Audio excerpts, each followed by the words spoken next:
अस्सलाम वालेकुम। आज हम फ़र्क देखेंगे सब्र और बर्दाश्त का। पिछली वीडियो मैंने बनाई थी जिसमें मैंने आपसे डिस्कस किया था कि हज़रत नूह से बर्दाश्त करना सीखें।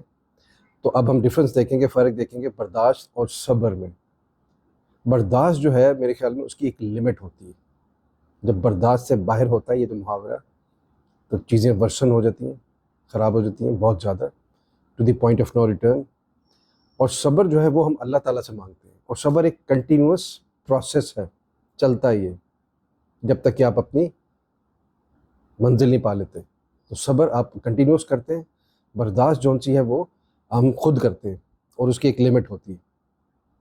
तो लिमिट बर्दाश्त की क्रॉस नहीं होनी चाहिए। क्योंकि इंग्लिश की बहुत खूबसूरत प्रोवर्ब भी है, ज़रबुल मिसल है, कहावत है, never test the patience of a silent man.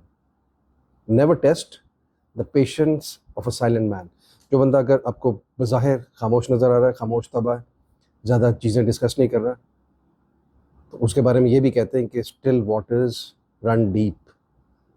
तो ऐसे बंदे से छेड़छाड़ नहीं करें, जो कि बंदा खामोशी से इंसान आपको देख रहा है, ऑब्जर्व कर रहा है। उसकी भी एक बर्दाश्त की एक लिमिट होती है, फिर चीज़ें बहुत ज़्यादा ख़राब हो जाती हैं। तो हम क्या बात कर रहे थे, सब्र और बर्दाश्त में फ़र्क। सब्र कंटिन्यूअस प्रोसेस, और जो बर्दाश्त है वो मेरे ख्याल उसका एक प्रोसीजर है, बिगनिंग है, उसकी एक एंडिंग है, और ड्रास्टिक एंडिंग, ड्रामेटिक एंडिंग। तो दोनों चीज़ें अपने अंदर क्रिएट कीजिए। सब्र अल्लाह ताला से मांगते हैं हम कंटिन्यूसली, कॉन्स्टेंटली, और बर्दाश्त हम अपने अंदर खुद क्रिएट करते हैं अपनी बेहतरी के लिए।